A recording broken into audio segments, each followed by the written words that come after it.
when a smug tourist holding a cake stepped up to the Royal Guardsman, he was convinced his money and status gave him the right to do anything.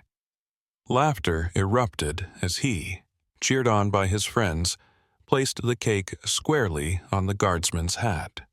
The crowd froze, waiting for a reaction. But what happened next shocked everyone and turned the day's events upside down. This moment would be etched into the memory of everyone who witnessed it. Let's start from the beginning. The day at Buckingham Palace started like any other. The sun was shyly peeking through the clouds, casting a golden hue over the historic grounds.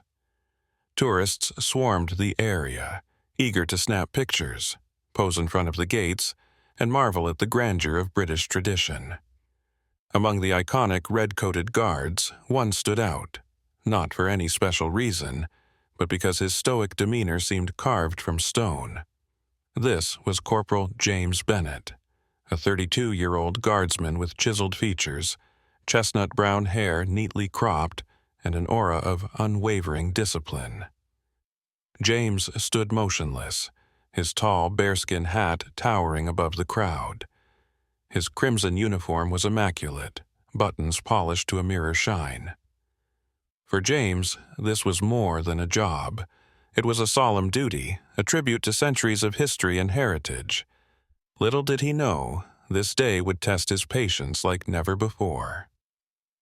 Amid the bustling crowd, a group of rowdy American tourists made their way to the front. Leading them was Frank, a middle-aged man with a beer belly that strained against his Hawaiian shirt. His Make America Great Again cap sat slightly askew, and his face was lit with mischievous delight. In his hands, he carried a box containing a large cake, chocolate frosting gleaming temptingly in the sunlight. "Hey, soldier boy, do you ever smile?" Frank bellowed, his loud voice cutting through the chatter. Several tourists chuckled and phones were raised, ready to capture the moment. But James remained stoic, staring straight ahead as if Frank didn't exist. Undeterred, Frank grinned wider. "Come on, big guy, show us a grin for the camera."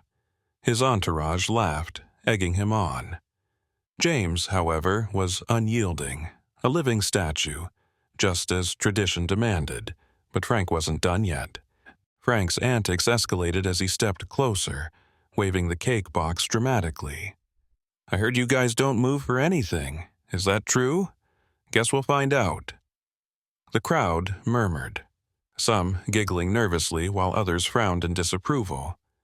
James remained rooted in place, his expression unchanging. Frank placed the box down on the ground and opened it, revealing a decadent cake. With exaggerated gestures, he held up a slice and waved it in front of James. "Bet you're hungry, huh? Standing there all day must work up an appetite." The audience grew restless. Some were clearly amused, while others whispered their discontent. A mother pulled her child closer, muttering, "Such disrespect." Still, James did not move. His jaw tightened ever so slightly, but only a trained eye could have noticed. Frank, interpreting the guardsman's silence as encouragement, stepped even closer, his cake-laden hand now inches from James's face.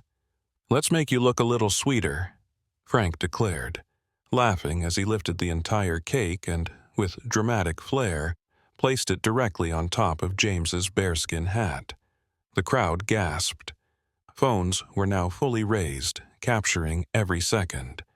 A ripple of murmurs spread through the gathering, and a few voices called out in protest. "That's too far," one man shouted. Frank, however, was too caught up in his own amusement to notice. "Look at him! He can't do anything about it," he crowed, triumphant. His companions erupted in laughter, oblivious to the mounting tension. The atmosphere shifted. James took a single, deliberate step forward, breaking the invisible barrier that separated him from the crowd. The sound of his boots striking the pavement echoed, and the crowd fell silent. For a moment, Frank's grin faltered, replaced by a flicker of uncertainty. In a clear, commanding voice, James spoke. Step back behind the line. Now." The sheer authority in his tone sent shivers through the crowd. Gasps rippled as everyone realized. James had broken his silence, a rare occurrence for the guards. Frank tried to laugh it off, but it came out shaky. "What's the matter? It's just a joke," he stammered, taking an instinctive step back. His bravado wavered as James continued to advance. "You have disrespected the uniform of the King's Guard and the traditions it represents," James stated, his piercing gaze fixed on Frank. "Remove yourself from this area immediately." The crowd erupted into applause, some even cheering. "That's what you get," someone shouted. A man in a suit stepped forward, an off-duty police officer as it turned out, and placed a firm hand on Frank's shoulder. "You've caused enough trouble. Let's go," he said, leading the now deflated tourist away. As Frank was escorted off the premises, James calmly reached up and removed the cake from his hat. With precise movements, he handed it to the officer and adjusted his bearskin back into position. The crowd cheered louder, their admiration for the guardsman palpable. The square buzzed with excitement. Videos of the incident were already being uploaded online, with captions like, "Don't mess with the King's Guard," and "Tourist learns a lesson in respect." James, however, returned to his post as if nothing had happened. His posture was as straight as ever, his expression calm and composed. A young boy, no older than 8, approached cautiously, clutching his father's hand. "Sir," the boy said timidly, "you're amazing." James allowed himself the smallest of smiles, a barely perceptible twitch at the corner of his mouth. The boy beamed, his father snapping a quick photo before leading him away. As the sun dipped lower in the sky, the crowd began to thin. Tourists still whispered about the guardsman who stood firm in the face of provocation. For James, it was just another day on duty. But for those who witnessed the incident, it was a reminder of the dignity and strength embodied by the King's Guard, and a lesson in respecting tradition. In the end, the cake incident became a viral sensation. Frank's humiliation was shared across social media, with millions of views and comments praising James's composure. And as for James, he remained a symbol of quiet strength, a reminder that some traditions are worth standing still for, no matter what is thrown your way.